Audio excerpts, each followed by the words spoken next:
All right, सो यही देखना रह गया था। मोहम्मद यूनुस और शहबाज शरीफ, इनकी एक मैं कहूँगा हिस्टोरिक मीटिंग हुई है यूएसए में। जी हाँ, रिसेंटली दोनों गए न्यूयॉर्क में, यूनाइटेड नेशंस में इनको स्पीच देना था। उसी दौरान साइडलाइंस पर शहबाज शरीफ और मोहम्मद यूनुस, जो आज के समय चीफ एडवाइजर हैं to the government of Bangladesh, लोग सोचते हैं ये प्रेसिडेंट पीएम है, नहीं, इनको बहुत ही एक अजीब सी पोस्ट दी है। ना पीएम है ना प्रेसिडेंट है, क्योंकि ना चुनाव जीत के आए हैं, बस इनको प्लेस कर दिया गया है यहाँ पर। तो ये चीफ एडवाइजर हैं बांग्लादेश की सरकार के। पावर इनके पास बांग्लादेश के पीएम की ही है, और आप देख सकते हैं बांग्लादेश के पीएम की ही तरह बाकी कंट्रीज के जो प्राइम मिनिस्टर्स हैं उनसे आज के समय ये मिल रहे हैं। तो बहुत ज़्यादा अच्छी मीटिंग हुई है। आप देख सकते हैं मोहम्मद यूनुस बहुत खुश हैं शहबाज शरीफ से मिलकर। दोनों कंट्रीज ने बहुत से इश्यूज के बारे में बात करी है। पाकिस्तान ने एक बड़ा वादा भी कर दिया है बांग्लादेश को मेजर इन्वेस्टमेंट्स का, कि पाकिस्तान से परहैप्स मिलियंस की इन्वेस्टमेंट जाएगी in Bangladesh leather and textile sector. उसके बारे में हम बात करेंगे। मगर इंडिया के लिए बिल्कुल ये मीटिंग एक कंसर्न है। कंसर्न मैं आपको इसलिए बता रहा हूं क्योंकि for some odd reason Bangladesh में आज के समय आपको बहुत ज़्यादा हाई लेवल का प्रो पाकिस्तान एटीट्यूड दिखेगा। आम जनमानस बहुत ज़्यादा प्रो पाकिस्तान हो रखा है। आपको याद होगा मैंने 10 दिन पहले ये वीडियो करी थी upload, nuclear Bangladesh with Pakistan help.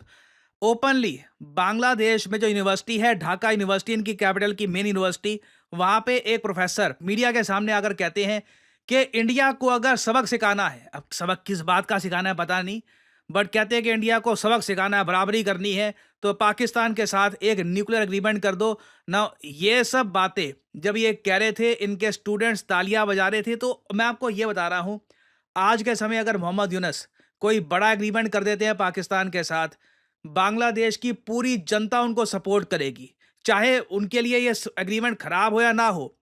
आपके लिए एक इंडिया के प्रति सेंटिमेंट ऐसा हो गया है कि कुछ भी करो, बस पाकिस्तान के साथ हो जाओ, किसी के साथ भी हो जाओ, बस इंडिया के अगेंस्ट कुछ ना कुछ करना है। तो इसलिए देखिए, जो ये इमेजेस हैं, जो डिटेल्स निकल के आई हैं मीटिंग से रिलेटेड, इनको मैं हिस्टोरिक ही कहूँगा। हिस्टोरिक मैं यहाँ पर इसलिए कहूँगा क्योंकि इंडिया को आज से पहले ना ऐसा चैलेंज फेस नहीं करना पड़ा था। अब यहाँ पे आप कह सकते हैं, अगर हम इतिहास में जाएं तो एक पीएम आई थी बांग्लादेश की, खलीदा जिया।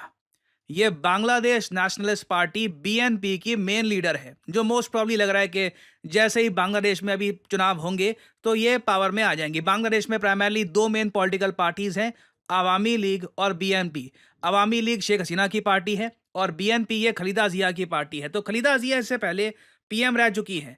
2006 में फॉर एग्जांपल ये पाकिस्तान गई थी। खलीदा जिया एक स्टेट विजिट पे गई थी पाकिस्तान। पाकिस्तान के साथ इनके काफ़ी अच्छे रिलेशंस थे, इन्होंने बहुत सारे एग्रीमेंट साइन किए थे पाकिस्तान के साथ। तो एक बार को आप कह सकते हैं, अगर 2006 में हम ये देख चुके हैं, पहले खलीदा जिया बांग्लादेश की पीएम रह चुकी हैं, तब भी इंडिया बांग्लादेश के रिलेशंस ने सर्वाइव किया, तो अब कौन सी बड़ी बात है। देखिए, अब जो हम देख रहे हैं ना, एक यूनिक कैलकुलेशन सामने आ रही है। एक तरफ पाकिस्तान की गवर्नमेंट है, वो भी चाहती है कि बांग्लादेश के साथ रिलेशंस इंप्रूव हो। बांग्लादेश की आबादी मैं कहूँगा 1971 के बाद से पहली बार बहुत ज़्यादा प्रो पाकिस्तान हो चुकी है। इस सब के बीच में यूएस मोहम्मद यूनुस को बहुत ज़्यादा आप कह लीजिए अफेक्शन दिखा रहे हैं, और यूएस एंजॉय कर रहा है। USA is loving what is happening in Bangladesh, जो आज के समय एक बहुत ज़्यादा प्रो यूएस बांग्लादेश बन चुका है। तो यूएसए ने इसको फुल सपोर्ट डिक्लेयर कर दी है।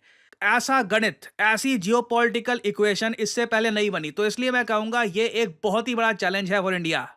और आने वाले समय में आप देखोगे भारत पे बड़ा प्रेशर आने वाला है सार्क के रिवाइवल को लेकर, क्योंकि मोहम्मद यूनुस जब पाकिस्तान के पीएम से मिले तो सार्क के रिवाइवल को डिस्कस किया गया। सार्क आपको पता होगा एक इंडियन सब कॉन्टिनेंट का ग्रुप है, जहां पे आपको ये सब कंट्रीज मिलेंगे। ये सब देश जो है ये सार्क के मेंबर है। South Asian association for regional cooperation इसका ये फुल फॉर्म है। और 2017 से ये ग्रुप ठंडे बक्से में पड़ा हुआ है। इसका समिट हुआ नहीं है क्योंकि इंडिया ने कहा था कि उस वक्त पाकिस्तान आतंकवाद को सपोर्ट कर रहा है, और उस वक्त जो बांग्लादेश की सरकार थी अंडर शेख हसीना, उन्होंने इंडिया का सपोर्ट किया था। अब क्या है कि सार्क का एक और मेंबर कह रहा है सार्क को रिवाइव करिए। बेसिकली इंडिया की जो पॉलिसी है उसके अगेंस्ट ये खड़े हो गए हैं। ये पहला साइन है कि भारत को कौन कौन सी चुनौतियां आने वाले समय में फेस करनी होंगी। और अगर यहाँ पे आपका एक सवाल ये है कि पाकिस्तान ये कैसे कह सकता है कि पाकिस्तान इन्वेस्ट करेगा बांग्लादेश के टेक्सटाइल और लेदर सेक्टर्स में। पाकिस्तान के पास पैसे हैं क्या? देखो मैं आपको साफ साफ बता देता हूं, इस वक्त पाकिस्तान बांग्लादेश को अंडर एस्टिमेट मत करिएगा। यूएसए का फैक्टर बहुत बड़ा है। USA can make things happen. जो भी पाकिस्तान को कैपिटल की कमी होगी, आईएमएफ के जरिए और तरीके से यूएसए कंप्लीट कर सकता है फॉर पाकिस्तान। बांग्लादेश के भी ये काफ़ी हेल्प कर सकते हैं, दोनों कंट्रीज को इकट्ठा भी ला सकता है यूएसए। तो जो ये चैलेंज है, इसको ये मत समझिएगा कि हाँ दोनों कंट्रीज के पास पैसा नहीं है, कैसे करेंगे। This is a very real challenge. हो सकता है आने वाले समय में इंडिया को काफ़ी जगह कॉम्प्रोमाइज़ भी करना पड़े, because this is a testing time. एक बहुत ही बड़ा टेस्ट होगा मेरे हिसाब से, अब तक का सबसे बड़ा जियोपॉलिटिकल टेस्ट। इमीडिएट नेबरहुड की अगर मैं बात करूं तो वो होगा बांग्लादेश का ये सो कॉल्ड रेवोल्यूशन। बांग्लादेश आने वाले समय में क्या क्या करता है ये देखना होगा। एक बार को आप कह सकते हैं चाइना का चैलेंज इससे भी बड़ा है। देखिए चाइना के चैलेंज में एटलीस्ट क्लैरिटी थी, हमें पता ना करना क्या है। यहाँ पे अभी तक हमें पता नहीं है कि बांग्लादेश किस हद तक इंडिया के अगेंस्ट अपनी पॉलिसीज रखेगा।